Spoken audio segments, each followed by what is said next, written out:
नमस्कार दोस्तों, उम्मीद करता हूँ आप सब बिल्कुल ठीक होंगे। आज के इस खास वीडियो को देखने के लिए आप सभी बिल्कुल तैयार होंगे। आप सोच रहे होंगे कि आखिरकार मैंने ये वीडियो में आपको सीधे इसी पोस्टर पे मैंने लाके आपको क्यों रोका।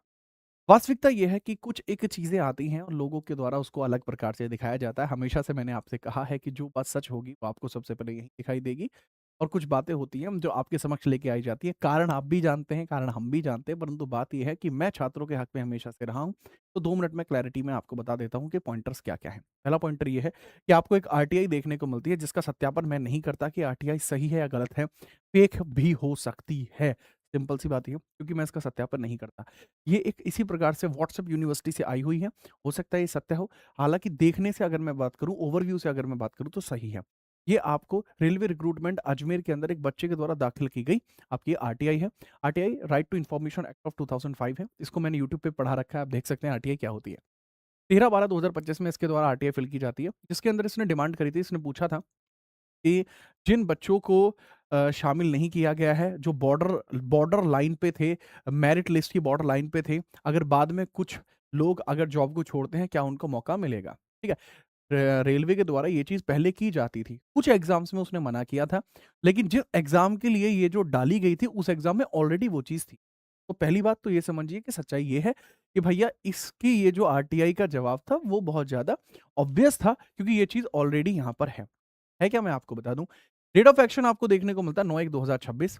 इसके अंदर ये बात चीज़ें क्लियर करके बताई गई है कि जब एक कैंडिडेट को रिज़ाइन करता है, लीव करता है सर्विस को और 1 साल का अपॉइंटमेंट उसका रहता है। तो उस परिस्थिति के अंदर जो ज़ोनल रेलवे होता है, वो रिक्वेस्ट भेजता है आरआरबी को उस वैकेंसी को फिल करने के लिए। देन आरआरबी इश्यू करता है रिप्लेसमेंट पैनल, जो वेटिंग लिस्ट होती है, जिसमें से कैंडिडेट्स को चुना जाता है जो मेरिट में हल्के से कम पर रह गए थे और एक नई मेरिट लिस्ट लगाई जाती है। इस कॉन्सेप्ट को क्लियर करते हुए रेलवे ने बताया है कि जी हाँ, उस चीज़ को जारी रखा जा रहा है आगे भी।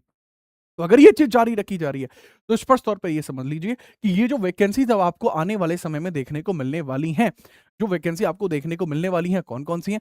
सर लेवल 1 ग्रुप डी की 10वीं पास और आईटीआई के लिए, एनटीपीसी के लिए जो है वैकेंसी है वो 12वीं पास और ग्रेजुएट वालों के लिए, एएलपी और technician, ITI, diploma, BE, BTech इन सब लोगों के लिए। और ये जो वैकेंसीज़ हैं, ये आपको अलग-अलग स्तर पर देखने को मिलने वाली हैं। कौन-कौन सी हैं? अगर मैं बात करूँ जनवरी से मार्च 2026 में एएलपी आपको देखने को मिलेगी, अप्रैल से जून में टेक्नीशियंस हैं, अप्रैल से जून में सेक्शन कंट्रोलर है, जुलाई से सितंबर में जूनियर इंजीनियर और जुलाई सितंबर में एनटीपीसी ग्रेजुएट एंड यूजी। मुझे लगता है कि ये वैकेंसी अपनी समय सीमा के निर्धारण से पहले आ सकती है, क्योंकि अभी रिसेंट में आपने ये भी देखा कि एएलपी की डेट भी आपकी अनाउंस कर दी गई, एएलपी की डेट भी आपकी आ गई और इसके अलावा आपकी जो एससी की डेट आपको देखने को मिल रही है, एससी की डेट आपकी सेक्शन कंट्रोलर की डेट है, वो भी आपकी देखने को मिल जा रही है। अब एनटीपीसी की डेट आपकी कभी भी आ सकती है। एनटीपीसी की डेट एनी टाइम आपको कभी भी देखने को मिल सकती है और अगर वेटिंग लिस्ट जैसा कॉन्सेप्ट रहता है, तो बाद में जो बॉर्डर लाइनर्स होते हैं ना, वो ज़रूरी है। लेकिन जो खिलाड़ी हमसे पढ़ते हैं, आर-पार खेलते हैं, वो बॉर्डर लाइन पे नहीं खेलते हैं। वो सीधे क्लियर छक्के मारते हैं, सीधे तौर पर समझना।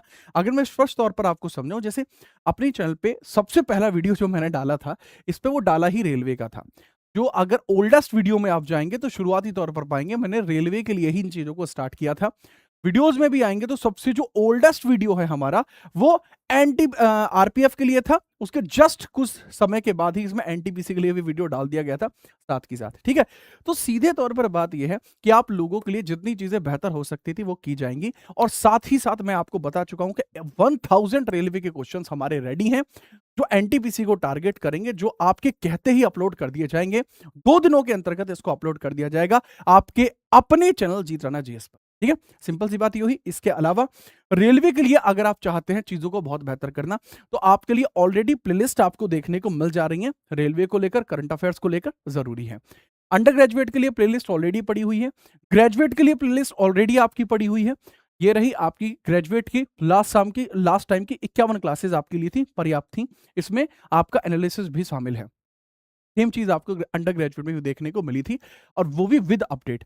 अब अगर आप थ्योरी में पढ़ना चाहते हैं तो वो आपको यहाँ देखने को मिल जाती है। रेलवे एग्जाम की थ्योरी है जिसमें मेडावल हिस्ट्री का आपका पूरा वन शॉट है, इंडियन पॉलिटी है, इंडियन पॉलिटी के बाद आपको इंपॉर्टेंट केसेस है, मॉडर्न हिस्ट्री है, एंशिएंट है, आर्ट एंड कल्चर है, रिवर सिस्टम है और बेहतरीन तरीके की चीज़ें, पूरी ज्योग्राफी वगैरह सब कुछ है और ये ज़रूर शुरू होगा। और हम रेलवे की वंदे भारत सीरीज़ बहुत जल्दी प्रारंभ करने वाले हैं, वो भी आपके लिए।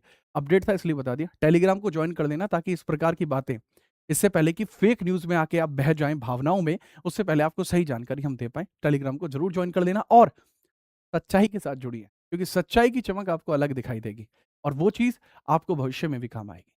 खुद भी सच्चे रहिए और सच्चाई के साथ जुड़िए। जय हिंद, वंदे मातरम।